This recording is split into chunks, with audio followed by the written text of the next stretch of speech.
Pagkaloob nawa sa atin ng Diyos Ama at ni Jesus Christ na kanyang anak, ang paglingap, habag at kapayapaan sa pamamagitan ng katotohanan at pag-ibig. Amen? Galatians 5 verse 21, pagkainggit, paglalasing, walang taros na pagsasaya, at iba pang tulad nito. Sinabi ni St. Paul na binabalaan ko kayo tulad noong una, hindi tatanggapin sa kaharian ng Diyos ang gumagawa ng gayong mga bagay.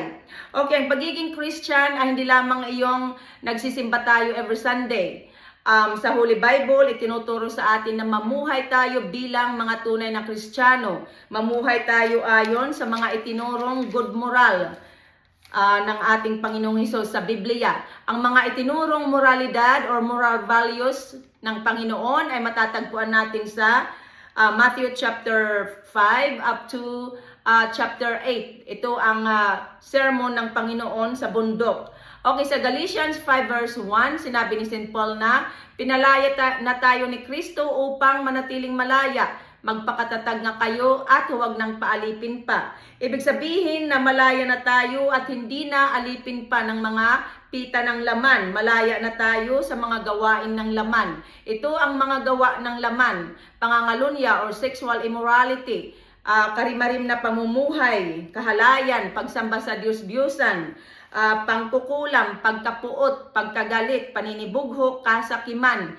pagkakabahabahagi, pagkakakampi-kampi, pagkainggit, paglalasing, walang taros na pagsasaya, at iba pang tulad nito. Sinabi ni St. Paul na binabalaan ko kayo tulad nung una, hindi tatanggapin sa kaharian ng Diyos ang gumagawa ng gayong mga bagay.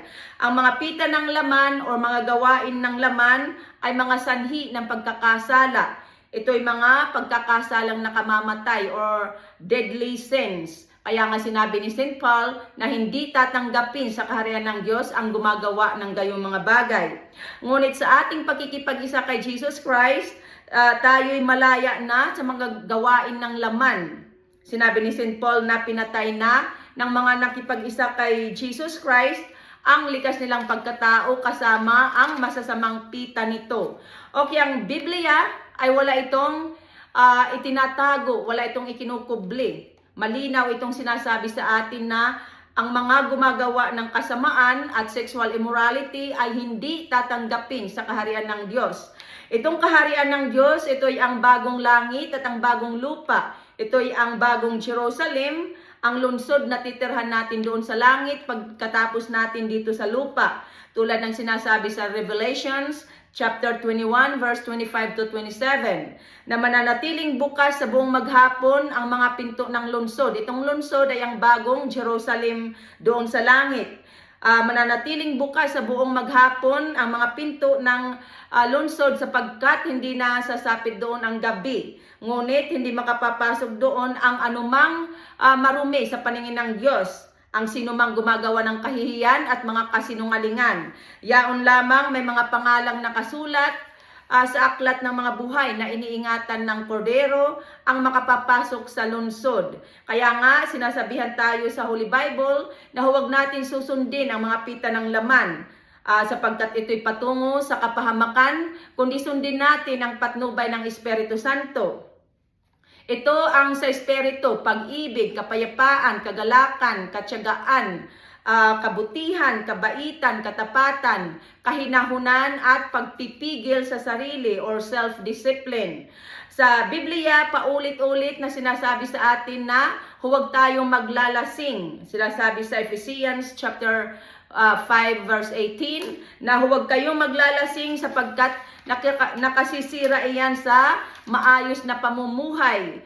Sa halip sikapin ninyong pagharian kayo ng Espiritu Santo. At sa Proverbs 20 verse 1, sinasabi naman na ang alak ay nakapagpapababa sa dangal ng tao, kaya't isang kaululan or foolishness ang magpakalulong dito.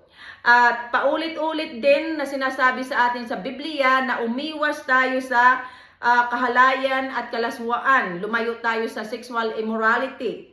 Ang sexual immorality ay kasing sama ito sa pagsamba sa Diyos-Diyusan ayon sa Ephesians 5 verse 5. Sa Galatians 6 verse 8, sinabi naman ni St. Paul na ang nagsisikap sa mga bagay ukol sa laman ay aani ng kamatayan. Itong kamatayan ay kaparusahang walang hanggan sa mga taong patuloy na namumuhay ayon sa mga pita ng laman, patuloy na gumagawa ng sexual immorality. Ngunit ang nagsisikap sa mga bagay ukol sa Espiritu Santo ay aani ng buhay na walang hanggan or eternal life. Sa Romans chapter 6 verse 23, sinasabi naman na sapagkat kamatayan ang kabayaran ng kasalanan, ngunit buhay na walang hanggan ang kaloob ng Diyos sa pamamagitan ni Jesus Christ na ating Panginoon. Kaya nga sinabi ni St. Paul na huwag tayong magsawa sa paggawa ng kabutihan. Pagdating ng tagdang panahon, tayo'y mag-aani kung hindi tayo magsasawa. Sinabi ni St. Paul na samantalahin natin ang lahat ng pagkakataon sa paggawa ng kabutihan, lalo na kabutihan sa ating kapwa, lalo na sa mga kapatid sa pananampalataya. So ang pagsunod sa mga utos ng Diyos at ang mga kabutihang ginagawa natin sa ating kapwa ay hindi masasayang. Nakasisiguro tayo na gagantimpalaan tayo ng Diyos ng buhay na walang hanggan pagdating ng tagdang panahon. Ito'y ang huling araw. Kaya sinasabi sa atin sa kasulatan na magpakatatag tayo at huwag matitinag. Magpakasipag tayo sa gawain para sa Panginoon. Magpakasipag tayo sa paggawa ng kabutihan. Yamang alam nating hindi nasasayang ang ating pagpapagal o pagtitiis para sa Panginoon.